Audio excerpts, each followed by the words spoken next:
Bonsoir les amis, j'espère que vous allez bien et que vous vous portez super bien. Alors je vous présente Mambanda. Mambanda, c'est un quartier dans lequel j'ai grandi. Ça fait pratiquement 22 ans. 22 ans de cauchemar, 22 ans de souffrance, 22 ans d'allégresse. C'est pas un quartier dans lequel un jeune qui souhaite véritablement s'en sortir que je conseillerais d'y venir rester. Parce qu'il n'y a pas 22 ans de bar, 22 ans d'insouciance. C'est un quartier à forte densité Bamileke.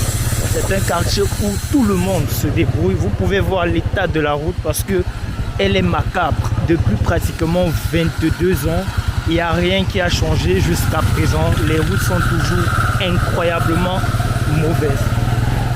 Les amis, Mambanda aussi, c'est un quartier à très forte densité, mais dont aucune chance n'est donnée à un jeune ici de pouvoir se développer, mais surtout de progresser dans son activité. Et on se retrouve à faire des métiers, pas, je ne dirais pas de bas zone, mais des métiers de suivisme.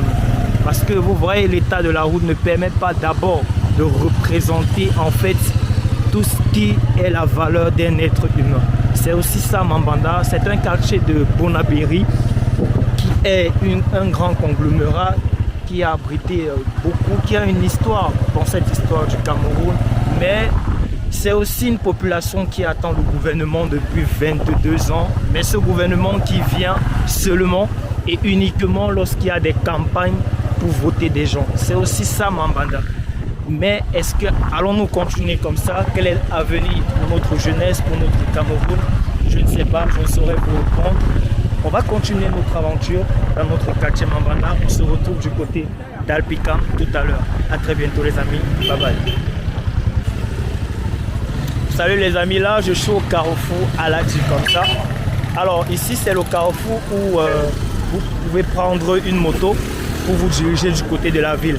C'est un carrefour fortement peuplé, que ce soit en termes de petits commerces comme ça, il règne beaucoup plus. Mais le commerce le plus phare ici, c'est la moto. Pas des jeunes qui ont... c'est des jeunes qui ont perdu espoir à la vie et aujourd'hui qui font de la moto un véritable arsenal de guerre pour pouvoir gagner leur argent, mais surtout nourrir leur famille. C'est aussi ça Mambanda, c'est aussi ça le quartier où j'ai grandi.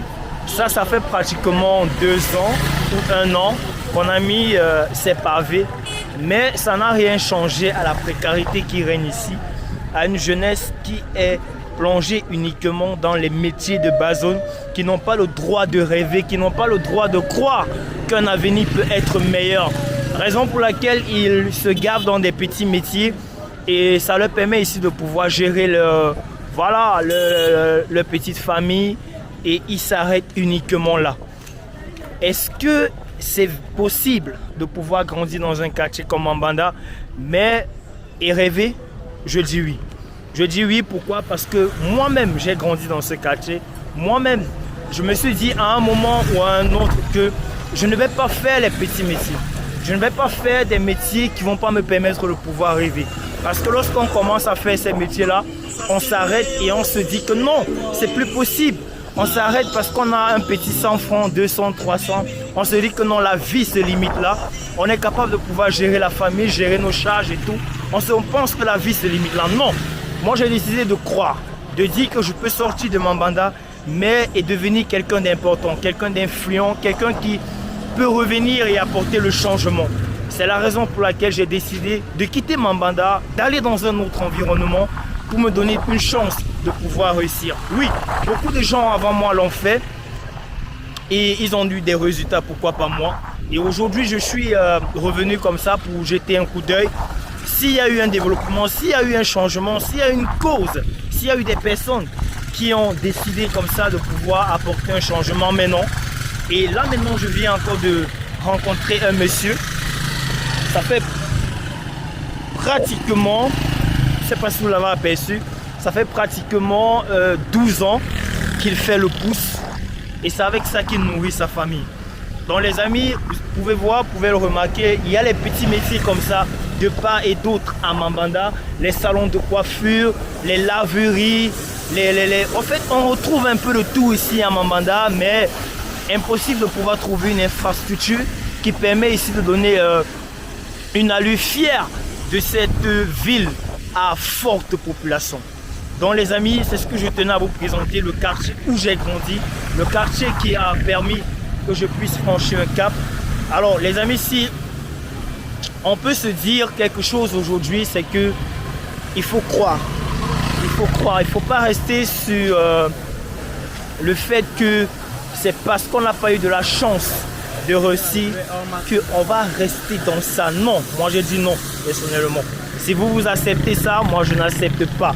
Parce que je sais que l'avenir peut être meilleur et il faut décider par soi-même quel avenir est-ce qu'on veut avoir, quel avenir est-ce qu'on peut choisir, quel avenir est-ce qu'on a décidé de pouvoir donner à notre futur, à notre génération.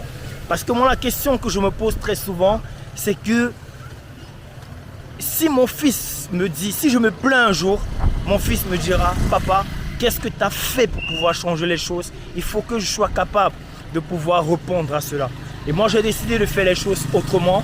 C'est pour ça que j'ai rejoint la Startup Academy, qui m'a permis aussi de pouvoir développer un bon nombre de choses quand même, des business que j'ai pu lancer et qui m'ont permis de pouvoir sortir dans cette précarité d'abord mentale et aussi au niveau de la finance.